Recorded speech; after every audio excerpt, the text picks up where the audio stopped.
नमस्कार दोस्तों, मेरा नाम है विमल सिंह। बालाजी स्टडी अड्डा में आपका स्वागत है। जूनियर सुपर टेट के लिए जो आपका पहला पेपर है, सभी के लिए सब कॉमन पेपर, सामान्य ज्ञान, समसामयिक घटनाएं, तार्किक ज्ञान, इसके हम टॉपिक वाइज जो है वो प्रश्न देख रहे हैं। तो इससे पहले वाले वीडियो में हमने भारत का भूगोल जो है इस पर आधारित प्रश्न देखे थे। साइड में आई बटन में पिछला वाला वीडियो आपको मिल जाएगा। आज का जो हमारा टॉपिक होगा वो होगा हमारा भारतीय राजनीति और शासन के अंतर्गत हमारा संविधान। अब संविधान तो बहुत बड़ा है, तो पर इस पर बेस्ड हम आपको 30 प्रश्नों की प्रैक्टिस जो है वो कराएंगे। तो आज के इस वीडियो में 30 प्रश्न जो है हम इस टॉपिक पर देखेंगे। तो चलिए शुरू करते हैं। इससे पहले के प्रश्न नहीं देखें तो वीडियो में देख सकते हैं, प्लेलिस्ट में भी देख सकते हैं, अलग अलग सब्जेक्ट साइंस वगैरह के। देखते हैं हमारा पहला प्रश्न कि निम्नलिखित में से किस किस ने भारत के उपराष्ट्रपति जो है उसका पद जो है वो संभाला है। चार नाम दे रखे हैं: मोहम्मद हिदायतुल्लाह, फखरुद्दीन अली अहमद, नीलम संजीव रेड्डी और शंकर दयाल शर्मा। बताना आपको है, नीचे दिए गए कोड का प्रयोग करके सही उत्तर आपको बताना है कि इन चार अलग अलग तरीके जो ऑप्शन दे रखे हैं इनमें कौन कौन ऐसे हैं जिन्होंने भारत के उपराष्ट्रपति का पद जो है वो संभाला है। तो आंसर की बात करते हैं ऑप्शन एबीसीडी में, तो आपका केवल पहला और चौथा जो है ये वाला ऑप्शन बी वाला सही होगा। पहला मतलब मोहम्मद हिदायतुल्लाह और चौथा है मतलब शंकर दयाल शर्मा। हिदायतुल्लाह जो है ये 1979 से लेकर के 1984 और डॉक्टर शंकर दयाल शर्मा जो है ये 1987 से लेकर के 1992 तक जो है उपराष्ट्रपति के पद पर भारत के जो है वो रह चुके हैं। साथ ही साथ जो हिदायतुल्लाह हैं ये जो है दो बार, एक 1969 में और एक 1982 में कार्यवाहक राष्ट्रपति के रूप में भी जो है वो रह चुके हैं। और जो शंकर दयाल शर्मा थे ये भारत के 8वें उपराष्ट्रपति रहे थे और 9वें नंबर पर यानी 9वें जो है वो राष्ट्रपति भी जो है वो रह चुके हैं। अगला देखते हैं दूसरा प्रश्न। भारतीय जो राष्ट्रपति हैं उनके रिक्त पद को भर दिया जाना चाहिए 90 दिनों में, 6 माह में, 1 वर्ष में या संसद द्वारा निर्धारित समय में। बताइए इन चार ऑप्शन में कौन सा सही होगा। आंसर की बात करते हैं ऑप्शन एबीसीडी में से, तो आपका बी वाला ऑप्शन यानी कि 6 माह जो है वो सही हो जाएगा। भारतीय जो राष्ट्रपति है उसके रिक्त पद को 6 माह में जो है वो भर दिया जाना चाहिए। अगर बात करें आर्टिकल 62 के बारे में, अनुच्छेद 162 जो है इसके अनुसार राष्ट्रपति की 5 वर्ष की पदावधि समाप्त होने के पहले ही जो नया राष्ट्रपति होता है ना उसके लिए चुनाव संपन्न जो है वो करा लिया जाएगा। और यदि राष्ट्रपति का पद मृत्यु, त्यागपत्र, महाभियोग या कोई और भी कारण आ गया, उसके कारण अगर रिक्त होता है तो उसे भरने के लिए 6 माह जो है इसके भीतर चुनाव जो है वो कराया जाएगा। और चुनाव द्वारा निर्वाचित जो नया राष्ट्रपति होगा वो पद ग्रहण की तिथि से 5 वर्ष तक के लिए जो पद होता है उसको ग्रहण करता है। तीसरा प्रश्न है कि राष्ट्रपति पद्धति में समस्त कार्यपालिका की शक्तियां निहित हैं। राष्ट्रपति में, कैबिनेट में, व्यवस्थापिका में या उच्च सदन में। बताना है आपको इन चारों ऑप्शन में कौन सा सही होगा।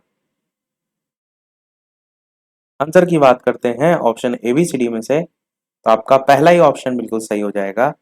राष्ट्रपति जो है इसमें राष्ट्रपति जो पद्धति है उसमें समस्त कार्यपालिका की जो शक्तियां हैं निहित होते हैं राष्ट्रपति में निहित हैं। और राष्ट्रपति आप जानते हैं देश का सर्वोच्च अधिकारी जो है वो होता है।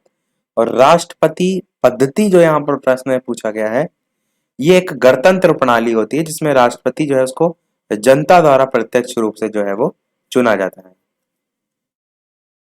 चौथा प्रश्न देखते हैं। निम्नलिखित में से किसी भौगोलिक क्षेत्र को अनुसूचित क्षेत्र घोषित करने का संवैधानिक अधिकार किसको है।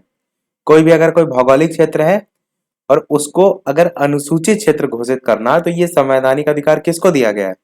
राज्यपाल को, मुख्यमंत्री को, प्रधानमंत्री को या राष्ट्रपति को। बताइए इन चार ऑप्शन में कौन सा सही होगा। आंसर की बात करते हैं तो आप कहेंगे राष्ट्रपति को जो है ये अधिकार जो है वो प्राप्त है। राष्ट्रपति किसी भी क्षेत्र को अनुसूचित क्षेत्र जो है वो घोषित कर सकता है और अनुसूचित क्षेत्रों और जनजातीय क्षेत्रों के प्रशासन की शक्तियां भी राष्ट्रपति को ही जो है वो प्राप्त होती है। अगला देखते हैं पांचवा कि भारत के राष्ट्रपति किसकी अनुशंसा पर लोकसभा को भंग कर सकते हैं? ये प्रश्न आपका बहुत अच्छा है, रिपीट बहुत होता है। बताइए इन चार ऑप्शन में कौन सा सही होगा? राज्यसभा, चुनाव आयोग, भारत के मुख्य न्यायाधीश या फिर मंत्रिपरिषद। ये भारत के राष्ट्रपति किसकी अनुशंसा पर लोकसभा को भंग कर सकते हैं? आंसर की बात करते हैं ऑप्शन एबीसीडी में से, तो आपका मंत्रिपरिषद जो है वो बिल्कुल सही हो जाएगा। भारत के जो राष्ट्रपति हैं, भारत के राष्ट्रपति केंद्रीय मंत्रिपरिषद जो है, इनकी अनुशंसा पर लोकसभा जो है उसको भंग कर सकता है। साथ ही साथ राष्ट्रपति संसद की जो बैठक है उसको बुला सकता है, अथवा कुछ समय के लिए उसे स्थगित भी जो है कर सकता है। लोकसभा को विघटित कर सकता है। ये सब इसके अधिकार हैं जो आपको पता होना चाहिए। साथ ही साथ एक प्रश्न सबसे ज्यादा पूछा जाता है, वो ये कि संसद के संयुक्त अधिवेशन को आवाहन कौन करता है, बुला कौन सकता है? तो याद रखिएगा, राष्ट्रपति जो है वो बुला सकता है। एक और इसी से जुड़ा प्रश्न पूछा जाता है कि इसकी अध्यक्षता कौन करता है? तो इसकी अध्यक्षता जो है वो लोकसभा अध्यक्ष करता है। ये दोनों प्रश्न पूछे जाते हैं। अगला देखते हैं, छठा प्रश्न। कथन दे रखा है और कारण दे रखा है। कथन कह रहा है कि अपने कार्यकाल के दौरान भारत के राष्ट्रपति के विरुद्ध किसी भी न्यायालय में मुकदमा नहीं चलाया जा सकता, ये कथन है। और कारण इसका दे रखा है कि राष्ट्रपति का पद संविधान के ऊपर है। बताइए क्या कथन और कारण दोनों सही हैं?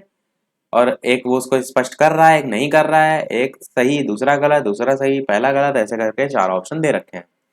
तो इन चार ऑप्शन में कौन सा सही होगा? तो आप कहेंगे कि पहला कथन तो बिल्कुल सही है। क्या?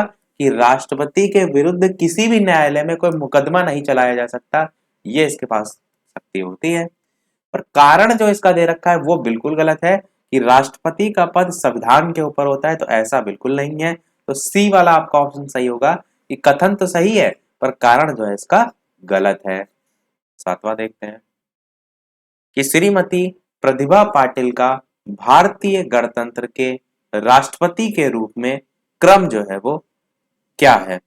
कौन से नंबर का है ये आपसे पूछा गया है, काफी पहले का पूछ लिया गया है। आंसर की बात करते हैं ऑप्शन एबीसीडी में से, तो आपका यहाँ पर आंसर 12वां जो है वो सही हो जाएगा। प्रतिभा पाटिल जो है, इनका भारतीय गणतंत्र के राष्ट्रपति के रूप में कौन सा नंबर था? 12वां जो है वो क्रम था। और भारत की ये पहली महिला राष्ट्रपति थी, इस चीज का ध्यान रखिएगा। शायद इसीलिए प्रश्न पूछा गया क्योंकि वर्तमान में तो रामनाथ कोविंद हैं राष्ट्रपति, तो पूछना वो चाहिए। इसको इसलिए पूछा गया है क्योंकि ये भारत की प्रथम महिला राष्ट्रपति जो है वो थी। ये 25 जुलाई 2007 से लेकर के 25 जुलाई 2012 तक राष्ट्रपति के पद पर जो है वो रही थी। अब थोड़ा सा अगर नजर डालते हैं अभी के राष्ट्रपति पर, तो वर्तमान में 14वें नंबर के राष्ट्रपति हैं जिनका नाम है रामनाथ कोविंद। रामनाथ कोविंद जो है वो कहाँ के हैं? तो वो जो है आपके कानपुर जो जिला है वहां जो है से बिलोंग करते हैं। उत्तर प्रदेश के अंतर्गत कानपुर जो है वो पड़ता है, तो वहां पर उनका जन्म जो है वो हुआ था। साथ ही साथ ये भी जो गवर्नर हैं वहां के, यानी कि बिहार के, ये 26 नंबर के बिहार के गवर्नर भी रह चुके हैं 2015 से 2017 में। साथ ही साथ इस समय अगर बात करें तो संघ लोक सेवा आयोग की जो परीक्षा थी वो भी ये पास कर चुके हैं। तीसरे प्रयास में इन्होंने वो परीक्षा जो है वो पास की थी। आठवां प्रश्न देखते हैं, राष्ट्रपति का अभिभाषण तैयार किया जाता है राष्ट्रपति के विशेष सचिव के द्वारा, संसदीय मामलों के मंत्री के द्वारा, लोकसभा के स्पीकर और राज्यसभा के राष्ट्रपति द्वारा संयुक्त रूप से, या प्रधानमंत्री और उनके मंत्रिमंडल के द्वारा? बताइए इनमें से कौन सा सही होगा। और वीडियो पसंद आ रहे हैं तो वीडियो को लाइक भी करते रहिएगा ताकि इसी प्रकार अच्छे अच्छे प्रश्न हम आपको प्रैक्टिस कराते रहें। बताइए इन चार ऑप्शन में राष्ट्रपति का अभिभाषण तैयार किया जाता है किसके द्वारा?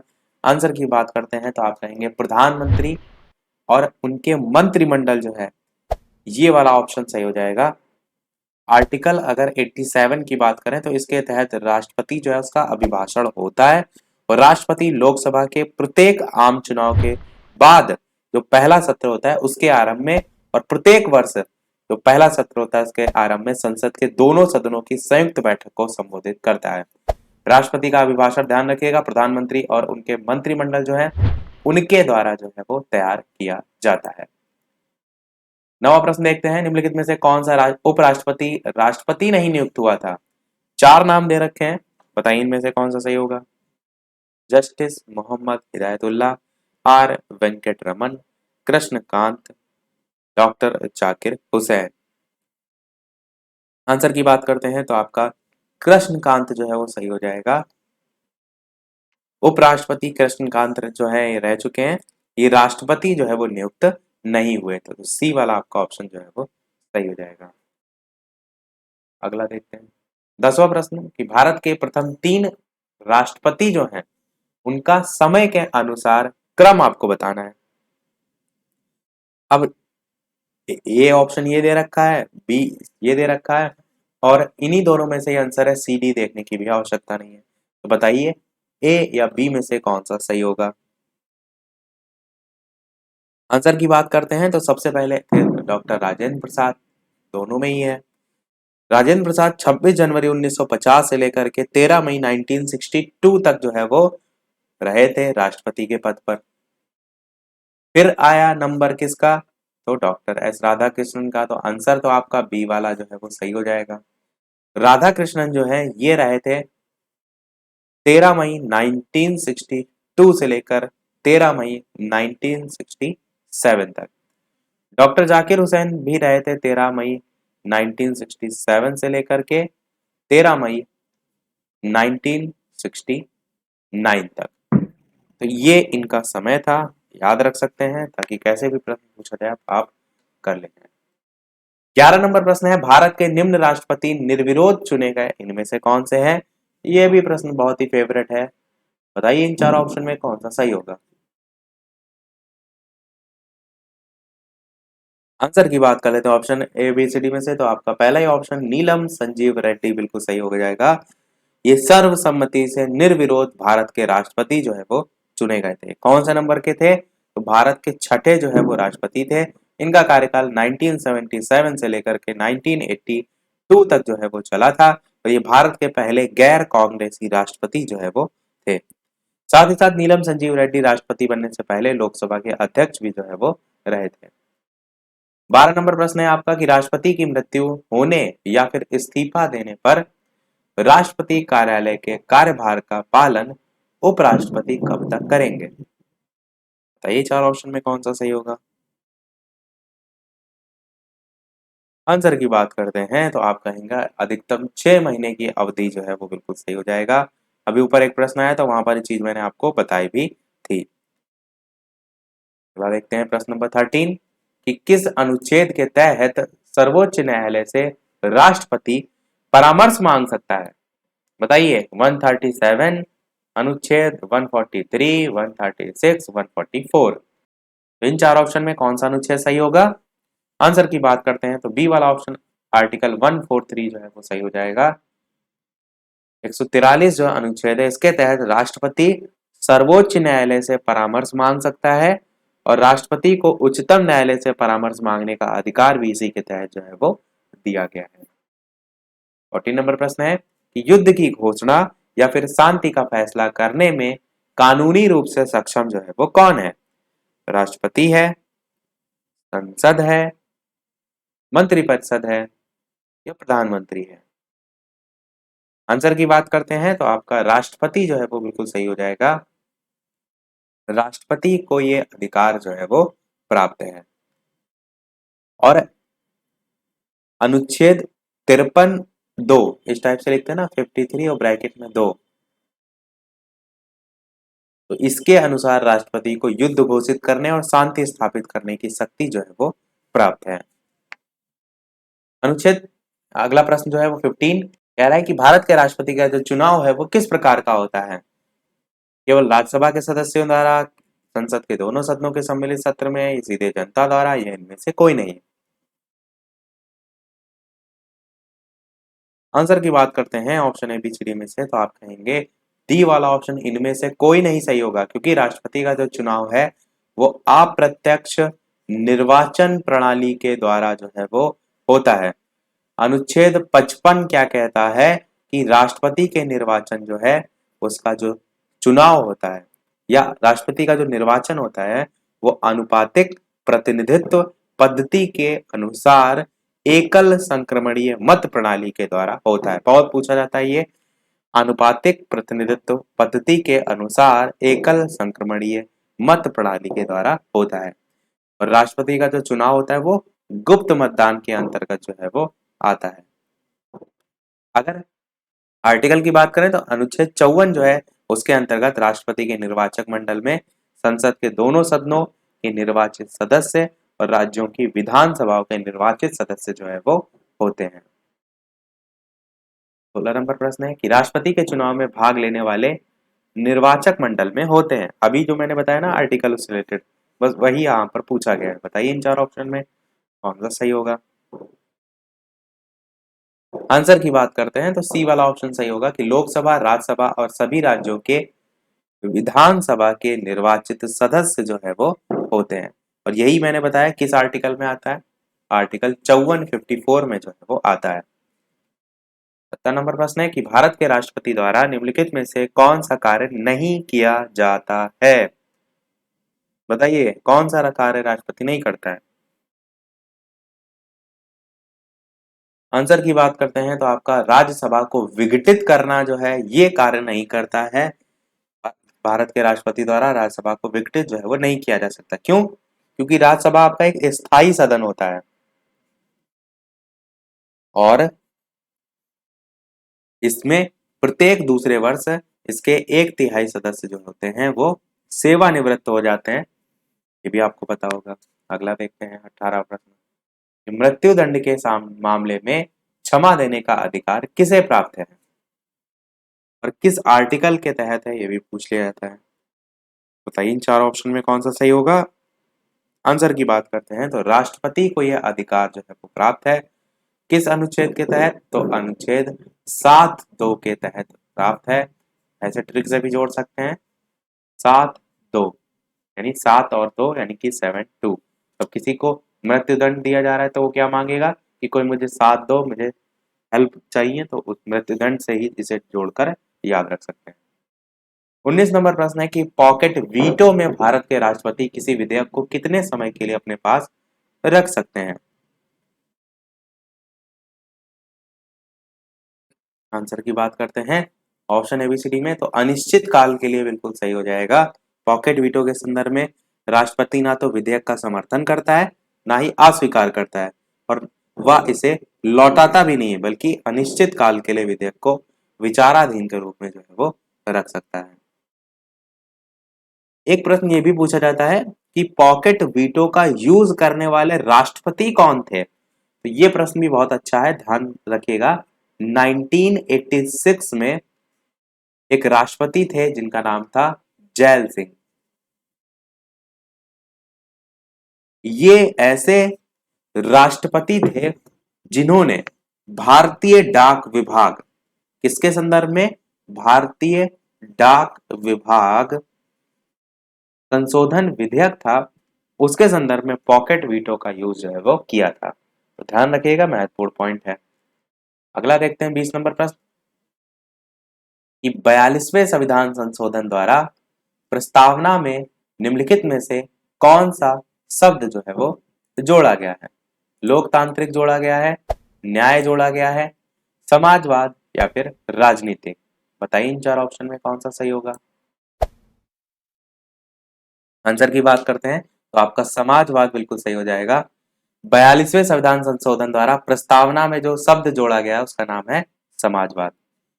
21 नंबर प्रश्न है कि भारतीय संविधान की आत्मा किसे कहा जाता है। प्रस्तावना को, मूलाधिकार को, नीति निर्देशक तत्व को या फिर सभी को। आंसर की बात करते हैं ऑप्शन एबीसीडी में से कौन सा सही हो जाएगा। तो बिल्कुल आपका यहाँ पर आंसर पहला वाला ही सही हो जाएगा, यानी कि प्रस्तावना को जो है वो कहा जाता है भारतीय संविधान की आत्मा। 22 नंबर प्रश्न कह रहा है कि भारत में लौकिक सार्वभौमिकता है क्योंकि संविधान की प्रस्तावना आरंभ होती है हम भारत के लोग शब्दों से, जनता के जनतंत्र शब्दों से, जनता के लोकतंत्र शब्दों से, प्रजातंत्रीय भारत शब्दों से। तो प्रस्तावना किससे स्टार्ट होती है ये यहाँ पर पूछा गया है। आंसर की बात करते हैं ऑप्शन एबीसीडी में से तो आपका पहला ही ऑप्शन हम भारत के लोग शब्दों से जो है वो सही हो जाएगा। 23 नंबर प्रश्न कह रहा है कि भारतीय संविधान की प्रस्तावना पर किस क्रांति का प्रभाव नहीं झलकता है? फ्रांसीसी क्रांति, अमेरिकी क्रांति, बोल्शेविक क्रांति, चीन की क्रांति।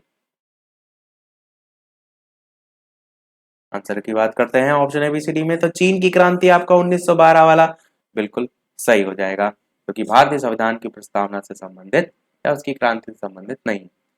24 प्रश्न कह रहा है कि मूल भारतीय संविधान के अनुसार भारत एक है, क्या है वो अलग अलग यहाँ पर ऑप्शन दे रखे हैं, बताना है, छांटना है, कौन सा इनमें से सही होगा।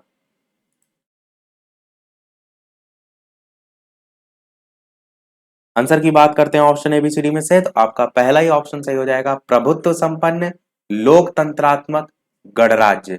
ये आपका बिल्कुल सही हो जाएगा। 25 नंबर प्रश्न है कि संविधान के अंतर्गत भारतीय लोकतंत्र के आदर्शों को हम कहाँ देख सकते हैं? भाग 1 में, प्रस्तावना में, भाग 3 में, भाग 4 में। बताइए इन चार ऑप्शन में कौन सा सही होगा।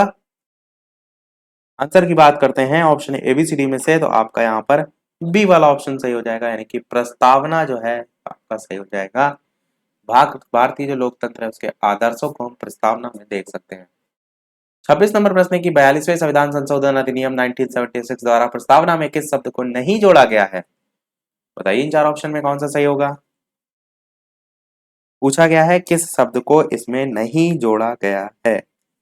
आंसर की बात करते हैं ऑप्शन एबीसीडी में से, तो आपका गुट निरपेक्ष सही हो जाएगा, इसको नहीं जोड़ा गया है, बाकी सबको जो है वो जोड़ा गया है। 27 नंबर प्रश्न है कि भारतीय संविधान की प्रस्तावना जो है उसके बारे में कौन सा कथन जो है वो सही है? बताइए इन चारों ऑप्शन में कौन सा जो है वो सही होगा।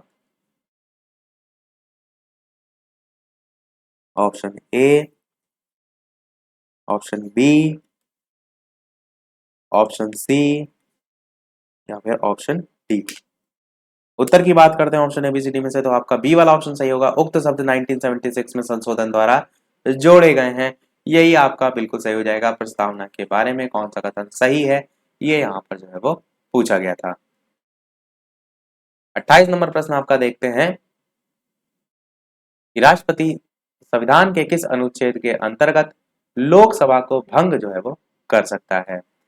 अनुच्छेद 85, अनुच्छेद 95, 356 या फिर 365। बताना है आपको इन चार ऑप्शन में कौन सा सही होगा।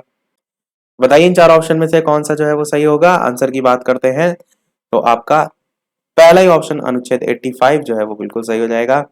किस अनुच्छेद के अंतर्गत लोकसभा को भंग कर सकता है, तो अनुच्छेद 85 आपका हो जाएगा। 29 नंबर प्रश्न है आपका कि भारतीय संविधान की प्रस्तावना में वर्णित लोकतंत्र को किस रूप में जो है वो स्वीकारा गया है? राजनीतिक, आर्थिक, सामाजिक या फिर सभी। ऑप्शन एबीसीडी में से बताना है कौन सा जो है वो सही होगा। और 29 ये हमारा प्रश्न चल रहा है, 30 इसके बाद आखिरी जो है वो प्रश्न होगा। आंसर की बात करते हैं ऑप्शन एबीसीडी में, तो आपका ए भी सही है, यानी राजनीतिक राजतंत्र भी, आर्थिक लोकतंत्र भी, सामाजिक राजतंत्र भी। आपका आंसर आपका उपयुक्त सभी जो है वो सही हो जाएगा। भारतीय संविधान की प्रस्तावना में वर्णित लोकतंत्र को किस रूप में जो है वो आपका स्वीकारा गया है, ये पूछा गया था। देखते हैं हमारा अगला और इस वीडियो का लास्ट प्रश्न, इसके बाद एक प्रश्न हम आपसे भी पूछेंगे। प्रश्न आपका है कि भारतीय संविधान की प्रस्तावना के अनुसार भारत के शासन की जो सर्वोच्च सत्ता होती है वो जो है किसमें निहित है, ये आपसे यहाँ पर पूछा गया है। और चार ऑप्शन बेहतरीन से दे रखे हैं, जनता के हाथ में, मतदाता के हाथ में, राष्ट्रपति के हाथ में या फिर संसद के हाथ में। इस टाइप से चार ऑप्शन है, सोचिए, दिमाग लगाइए। साथ ही साथ वीडियो अभी तक आपने लाइक ना किया हो तो जितने भी लोग वीडियो देख रहे हैं सभी लोग लाइक कर दीजिएगा, ताकि मुझे भी मोटिवेशन मिलता रहे आपके एक लाइक से। चैनल पर नए हो सब्सक्राइब करके भी अवश्य जुड़ जाइएगा। टेलीग्राम चैनल से ना जुड़े हो तो वीडियो के डिस्क्रिप्शन में आपको लिंक मिल जाएगी, सर्च करके भी आप जुड़ सकते हैं। लाइव टाइमिंग दो है, दोपहर के 3 बजे और शाम के 8 बजे लाइव आकर भी वीडियो आप जो है वो देख सकते हैं। साथ ही साथ वीडियो को और लोगों के साथ शेयर भी कर दीजिएगा, ताकि और लोग भी जो है साथ ही साथ देख सकें। आंसर की बात करते हैं, ऑप्शन एबीसीडी में से कौन सा सही होगा, तो आपका पहला ही ऑप्शन जनता जो है वो बिल्कुल सही हो जाएगा। जनता में ही भारत के शासन की सर्वोच्च सत्ता निहित होती है। एक ऑप्शन यहाँ पर कंफ्यूज करने के लिए मतदाता दिया गया था, तो कंफ्यूज ना होइएगा। अब एक प्रश्न आपके लिए भी, जैसे कि सभी वीडियो में आपसे एक ना एक प्रश्न पूछते हैं, तो संविधान से रिलेटेड ही आपके लिए भी एक प्रश्न है कि हमारे संविधान में मूल अधिकार किस संविधान से प्रेरित हैं? ए ऑप्शन है अमेरिका, बी ऑप्शन है यूके, सी ऑप्शन है स्विट्जरलैंड और डी ऑप्शन है सोवियत संघ। तो इन चार ऑप्शन में कौन सा सही होगा? अपना आंसर वीडियो के मेन कमेंट में टाइप करके जो है अवश्य बताइएगा। साथ ही साथ 30 में से कितने प्रश्न आप सही कर पाए, अपना स्कोर भी जो है वो अवश्य बताइएगा। तो मिलते हैं चलिए फिर अगले वीडियो में एक नए टॉपिक के साथ, कुछ नए प्रश्नों के साथ। तब तक के लिए नमस्कार। Thank you for watching.